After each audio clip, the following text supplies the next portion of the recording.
until you have that conversation with yourself, until you create a relationship with yourself where you are the most loving, supporting being in your life, it's going to be really hard to ever enjoy sex with a partner. And I say that from experience.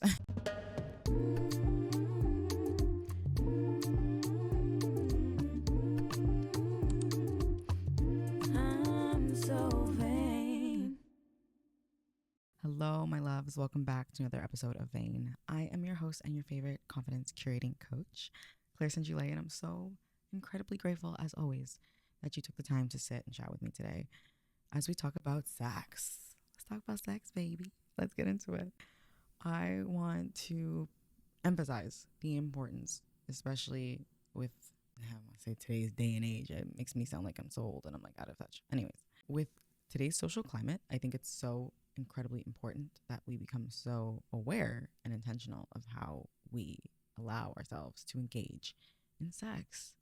And when I say how we engage in sex, I mean how we actually allow ourselves to enjoy it, how we allow ourselves to participate in it in a way that feels good. What is normal and deemed normal and considered normal in society is written and constructed. The purpose of this episode is to dive deeper into how that affects our relationships with sex and how we can build better ones. I genuinely think that we go so long into our lives without realizing that we're doing something in a way that we don't actually enjoy because we think that it's the normal way to do it. Sex has been such a huge part in our cultures, in our personal lives, in our relationships, but the ways in which it goes communicated can often be so skewed because we don't actually get the time or the emotional space. We're not given the compassion to be able to discuss it in ways that feel comfortable growing up. Your body throws you into puberty, you're in school, and all the adults around you are basically like sink or swim, unless you had that one really cool parent that like actually cared about teaching about sex that I know I didn't. Because it's not something that is a comfortable conversation, because it's not something that it's a conversation that we have normally. It's not a norm. So when you're left to understand sex on your own, and you get there's parts of the internet that catch your mind, and you start to learn and develop your relationship to your body and arousal and erotic natures based off of what makes you feel good, even if what makes you feel good doesn't always make you feel good. It takes more people than you know a very long time to build a relationship with their sex, with their sexuality. Sexuality is something that we grapple with for like the entirety of our lives. And even if you know like your sexual orientation, the ways in which you perceive your sexuality can be something that is constantly changing, even when we don't want it to change, because that change doesn't necessarily reflect what we deem as normal, what we've told ourselves is supposed to happen. And then we get stuck in these boxes. We get stuck in these ideas that exploring anything outside of that will almost cause problems. We limit ourselves to what pleasure is actually supposed to be, and then we create this really toxic relationship with sex, this idea that it's meant for a certain purpose, and that idea that sex is intended to be productive is a social construction of capitalism, and that's actually not true. It's not true in the slightest bit, but we're raised to believe that sex is supposed to be that way because it serves a very distinct purpose, especially in Western society. I know a lot of different places practice sex culture very different ways, but here, at least the West, there's a very distinct way in which sex is taught to us through our curriculums. Sex is portrayed through media. Sex is understood through film, and we ingest all that information from such a young age that anything that fits outside that narrative feels impossible to comfortably explore until you find someone that loves you enough to make you feel comfortable in any circumstance. And that's why I really wanted to get into this topic, especially today, because it takes building a very beautiful relationship with yourself and how you understand sex alone and how you feel comfortable with your sexual pleasures to be able to also attract someone in your life that loves you just as much, if not more, to be in the positions that make you comfortable enough to actually express those desires and break out of the conformity that is sex as we know it right now. It shouldn't be a miserable experience. That's something that I am so sad took me so long to understand. Sex should not be a miserable experience. Sex should not be something that you dread. Sex should not be something that you fear. Sex should not be something that you overindulge in either. Like, there's so many ways that we cope through sex that we'd rather not admit, because then we have to tell people that we're having sex. Whether that's masturbation, whether that's porn, whether that's multiple partners, whether that's whatever it is, the ways in which you feel most shameful, that you express your sexual urges and you express the ways in which sex sits in your life, there's a level of discomfort having that conversation. Even me having this conversation right now, I feel my Pluto acting up because it's like this tension in my neck, like, oh, we're not supposed to talk about this. But we do. It's important to have these conversations to create the spaces in which make us comfortable to be ourselves authentically. I recently had a conversation with my partner where I expressed, like, I don't think I've ever actually really liked sex. And it's not that clearly I have to like some aspect about it if I keep doing it. But like every single time I've had a partner growing up, like I've had such terrible experiences with it because I've been almost thinking outside of myself throughout the entire experience of how I'm supposed to perform. I'm thinking about how my body looks while somebody is touching me. I'm thinking about if I'm moving myself right when somebody is interacting with me, when we're actively sharing each other, and it ruins the experience for me because I'm constantly outside of myself. I can't embody it because I'm thinking to myself, like, what does this say of me if I enjoy this? Which brings me to the conversation of sexual scripts. I don't know if you've ever read into sexual scripts, but I will go into a little brief about it. Sexual scripts are the ways in which that we understand sex because of how we were socially or culturally introduced to sex and sexual concepts in the first place. And it's this idea that, like, unless something is deemed erotic by society, you won't necessarily perceive that thing as sexual because there was no reasoning for your body to register that information that way. Like, it's like if noses were all over Pornhub, noses would probably turn you on, not because you watch porn, but because there's an idea in society in which a nose means something, the same way that boobs can mean something here. But if you're somewhere else in the world, boobs can be hanging out, and that's not something that induces an idea of this is a sexual thing. It is just a part of my body. Same way with toes. Some people be into them, some people don't. But depending on where in which you grew up or the ways in which you understood sex growing up, the ways in which sex was introduced to you, toes might mean something more to you than the dude next to you. And that's what a sexual script is. Getting to know your sexual script and understanding whether or not that script is actually based off of what you like versus what you've been made to understand that you like is so important. But a lot of the times we don't even give ourselves that much reflection because we're so quick to judge ourselves for the other things that we might like in fear of being different, in fear of being outcasted, in fear of being shamed. We developed this way of being outside of sex as if we're like third person observers because we can't fully enjoy an experience that is being enacted in a way that never actually brought us pleasure to begin with. I hope this is making sense. My professor made us watch this like film from South Park, which I thought was really funny, but the kids ended up getting a hold of one of the parents' pornographic films and they thought that it was Lord of the Rings. So they told one of the kids that it was Lord of the Rings, but they hadn't watched it yet. And he watched it thinking it was Lord of the Rings, and it was actually like a super crazy like sex tape. Obviously, he was feeling things, and it's because it was things that he'd never seen before, things in which that he didn't know people did, but he still, in some way, could understand that this is making me feel almost aroused, even if he doesn't know what arousal necessarily means. It's that feeling that it's coming from somewhere because, genitalia is always covered. Things are always covered. The things that go covered, the things that are underneath the surface, the things that are meant to go untouched because they're going to break some kind of conformity of society are the things that we really need to investigate, because those are the things that are keeping such power over our lives. They create so much turmoil and so much shame and so much rumination when we don't grapple with the fact that, yes, I like things differently, and that is okay. Until you have that conversation with yourself, until you create a relationship with yourself where you are the most loving, supporting being in your life, it's going to be really hard to ever enjoy sex with a partner. And I say that from experience. I promise. It's not fun, and it should be something you enjoy. And I want it to be something that we all enjoy. And obviously, like there's take what I'm saying with a grain of salt. There's some people that just don't enjoy the act of it in itself, and that is completely okay. That's your bank. That's your bank.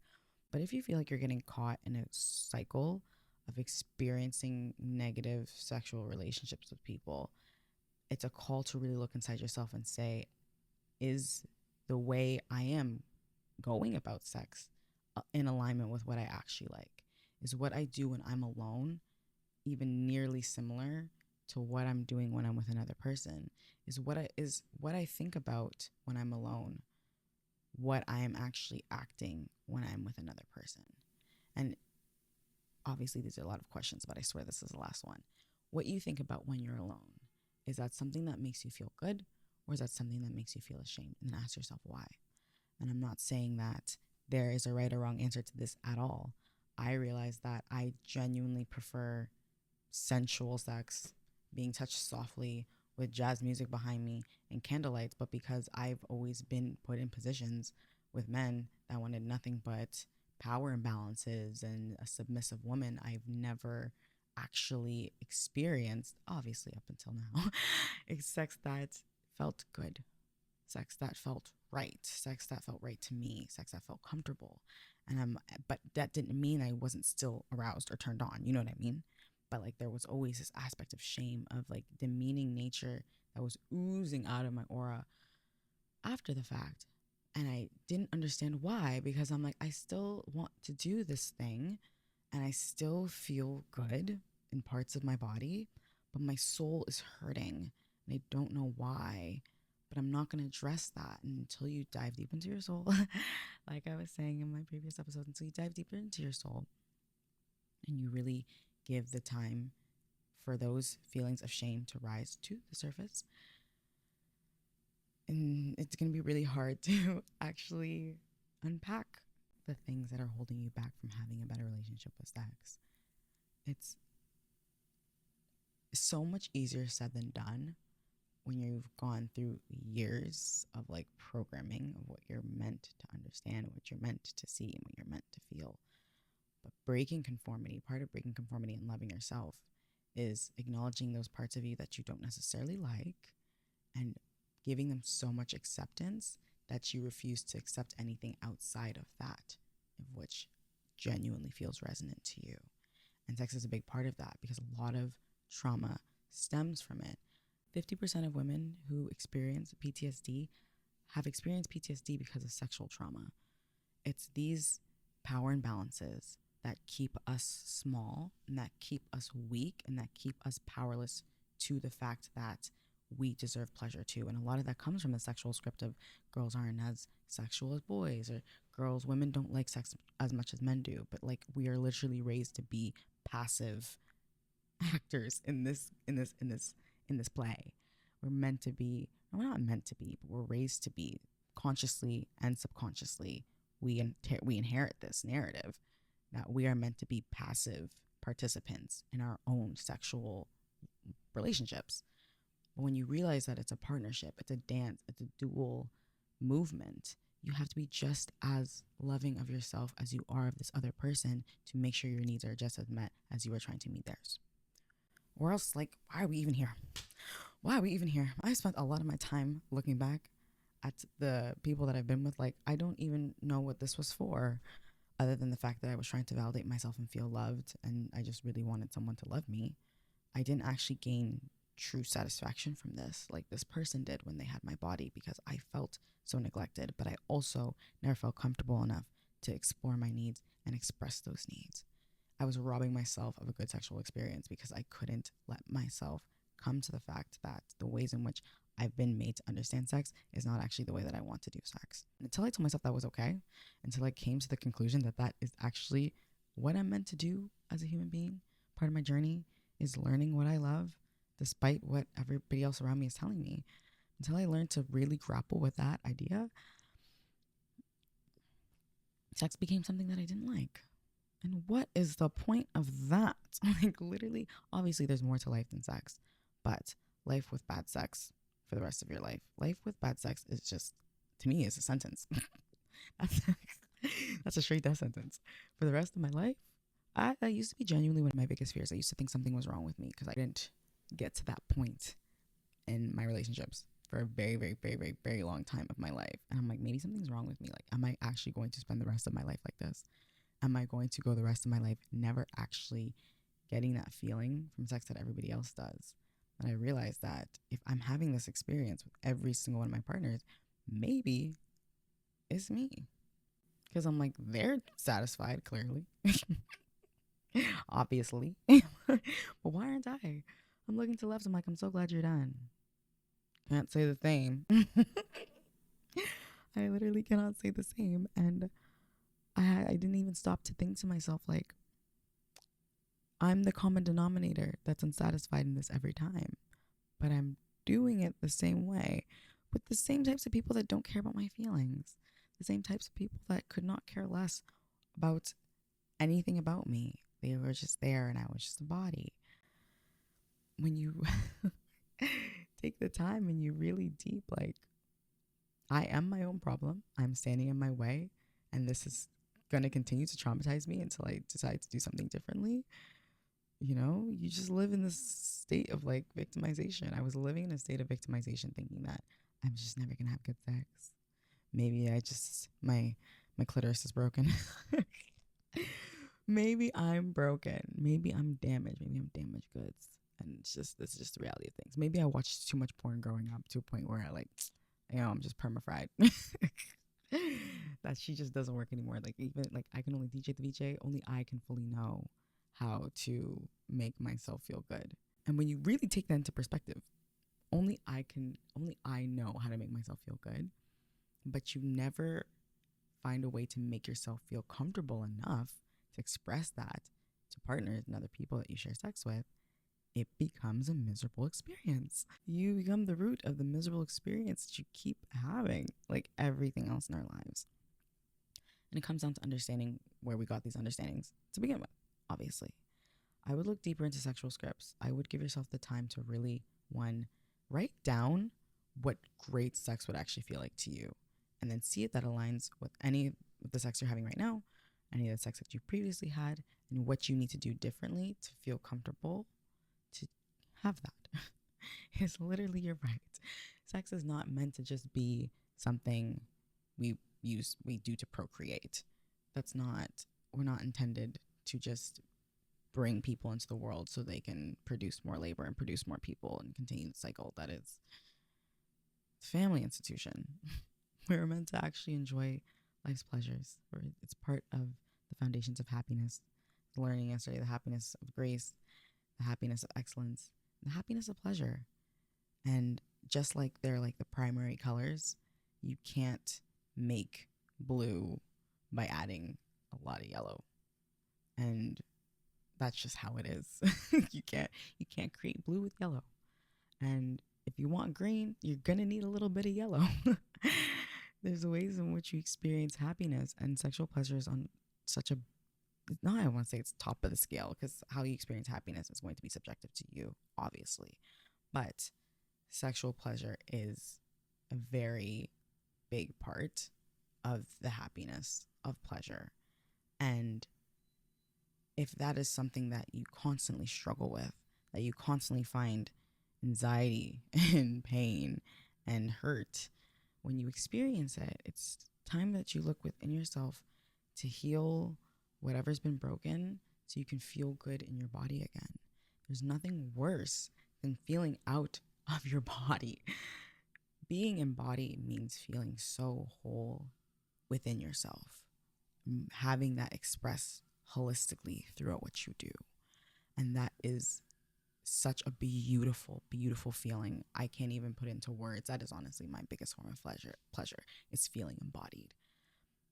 So if you're going through something that's separating you from yourself, that you can't sit yourself in, you have to constantly be outside of, even though you're in it. I hope I'm still making sense. I might be losing myself if I'm being honest at this point. I don't know how many times I said it, but you deserve nothing but great orgasms and love. You deserve nothing but good sex. You deserve nothing but to feel comfortable with how you enjoy things.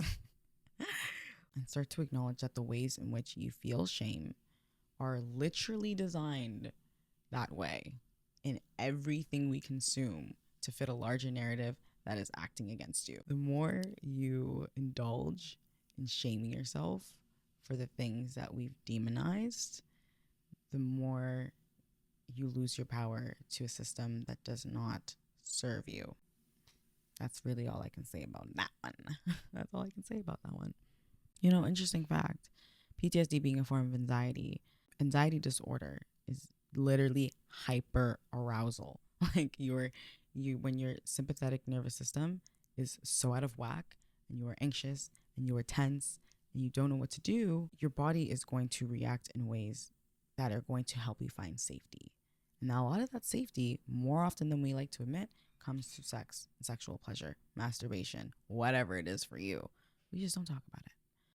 And the more you become comfortable understanding the fact that you're not a freak weirdo for any of that, the more you can actually get comfortable living a life in which you enjoy. Anyways, my loves, I know it's a little bit of a touchy topic, so thank you for being here with me and having this conversation with me.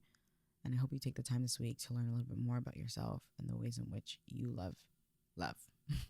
And I'm sending my love from the corner of my earth. I hope you experience a really great orgasm this week, or journal about your relationship with your past sexual partners. Who knows? Whatever that means to you. I hope you find peace and healing in what you're doing. And I will see you next week for next week's episode. Goodbye.